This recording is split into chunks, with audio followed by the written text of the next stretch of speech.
Dia sentiasa memerhatikan mangsanya seperti seekor harimau ingin menerkam. Sifat rakusnya sehingga di akhir usia hidupnya. Lebih mengejutkan, ramai mangsanya adalah golongan-golongan profesional. Siapakah dia? Jom kita ikuti kisahnya.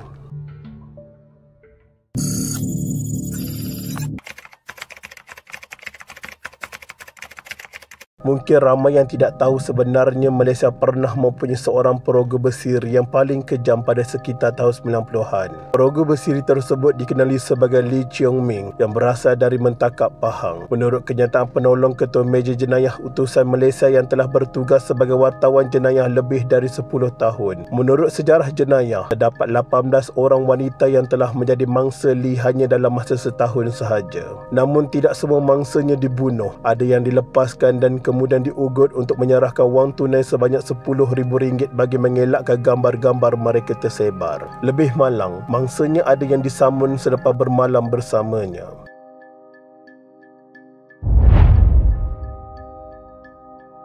Pada tahun 1975, Lee telah jatuh cinta dengan sahabat penanya berbangsa Cina dari Kota Baru, Kelantan, dan mereka telah tinggal bersama di negeri Cik Sitiwa Kembang itu. Tapi hubungan mereka tidak kekal pun kerana sikap Lee sendiri yang suka berfoya-foya dengan perempuan di Thailand. Oleh kerana sikap buas Lee, teman wanitanya nekat untuk memutuskan hubungan cinta mereka. Malangnya, Lee tidak mahu hubungan mereka berpisah kerana masih sayang kepada teman wanitanya itu. Permacam dilakukan serta janji yang ditabur kepada wanita tersebut untuk tidak mengulangi lagi perbuatannya itu. Tetapi menemui kegagalan yang akhirnya membuatkan Lee patah hati dengan teruk sekali. Di sinilah detik yang mengubah sejarah hidupnya, yang mula menanam perasaan benci kepada wanita.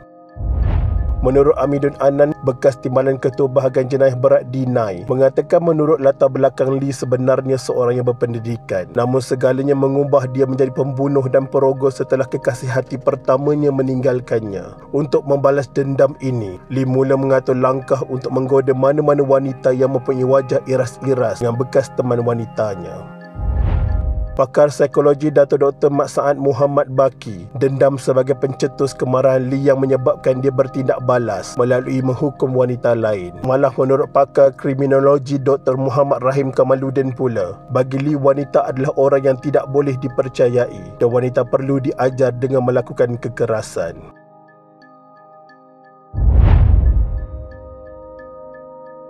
Lee mengumpan semua mangsa-mangsanya melalui iklan di surat khabar dan majalah. Sebab itu tidak hairanlah kebanyakan mangsanya terdiri daripada penjual bunga, guru tuition dan ejen insurans yang selalu meletakkan nombor telefon mereka dalam ruangan iklan. Datuk Dr. Mat Saad berkata mengikut psikologi, Lee ini pandai, mempunyai strategi sendiri berbanding dengan penjenayah lain. Penjenayah biasa akan bertindak secara spontan, namun bagi Lee segalanya dirancang melalui isu dendam. Kebanyakan mangsanya adalah orang yang profesional, ada accountant dan juga peguam kerana golongan-golongan seperti ini mempunyai duit. Bermula dengan mengajak mangsa-mangsanya keluar dating. Kemudian Lee akan masukkan ubat khayal di dalam minuman mangsanya. Setelah mangsanya di bawah pengaruh ubat, dia akan mencuri barang-barang bernilai milik mereka. Menurut pakar kriminologi mengatakan, memang terdapat perogoh besiri yang mempunyai kategori verbal skill yang bagus.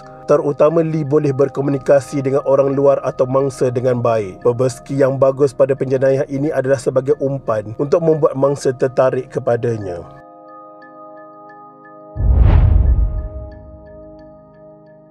Antara wanita yang menjadi mangsa rogo dan bunuh Lee ialah seorang akauntan dikenali sebagai Yeo Sio Ling berusia 45 tahun pada tahun 1996 dan seorang pekerja pusat kecantikan Lim Pek Lian berusia 33 tahun pada tahun 1997. Bekas pengarah penjara Taiping Abu Bakar Muhammad Juah mengatakan, jenayah ini bukan hanya soal bunuh tetapi ianya melibatkan kes berbentuk Casanova. Lee boleh rapat dengan perempuan dengan begitu mudah dan boleh menipu di sana sini. Kemudian Lee akan merogoh dan membunuh mangsanya. Antara sebab kenapa dia membunuh mangsanya adalah kerana dia takut perbuatan jenayahnya itu terkantoi. Dia fikir dengan membunuh, tak berkuasa tidak akan dapat mengesannya. Tidak cukup dengan itu, Lee juga turut mencuri barang peribadi mangsa. Nama Lee mula menjadi sebutan di berita-berita utama nasional apabila orang ramai menemui rangka salah satu mangsanya berhampiran kawasan empangan Batu Cave Selangor. Selang beberapa minggu kemudian, pihak polis telah menjumpai mayat mangsa yang lain di ladang kelapa sawit di Perak. Sejak dari kes itulah Lee terus menjadi buruan pihak berkuasa. Punyalah susah untuk mengesan Lee sehingga pihak berkuasa menawarkan habuan sebanyak RM20,000 kepada orang ramai yang dapat memberikan maklumat.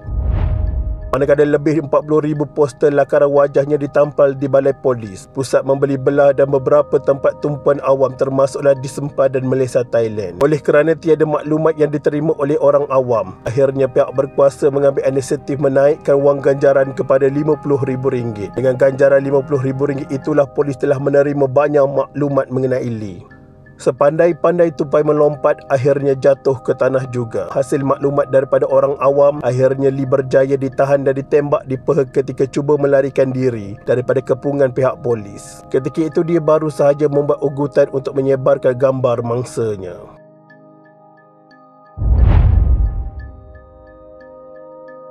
Walaupun Lee sudah banyak melakukan jenayah kepada ramai mangsanya, tetapi dia hanya didakwa dengan satu pertuduhan sahaja, di mana hakim mahkamah hanya menjatuhkan hukuman penjara 15 tahun terhadapnya. Lee dijatuhkan hukuman setelah mengaku bersalah menyebabkan kematian seorang pedanda rambut. Apa yang memeranjatkan adalah kes-kes lain yang dikaitkan dengannya sebelum ini sukar untuk dibuktikan di mahkamah.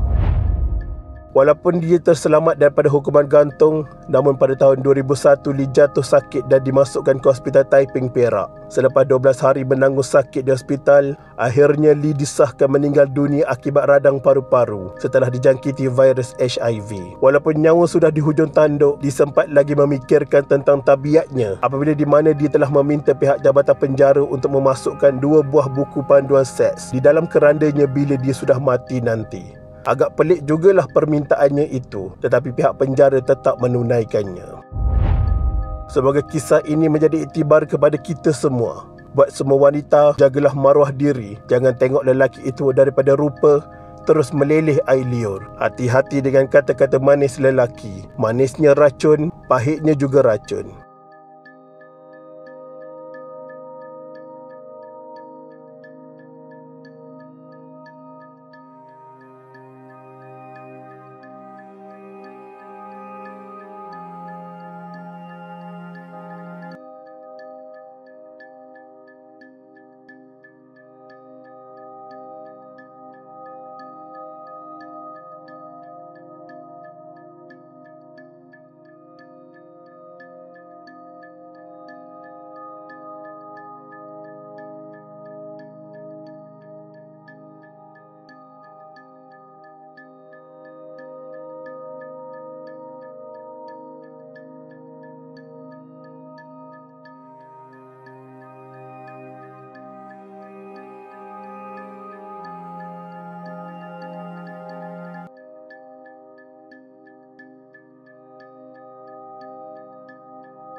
Sekian, terima kasih.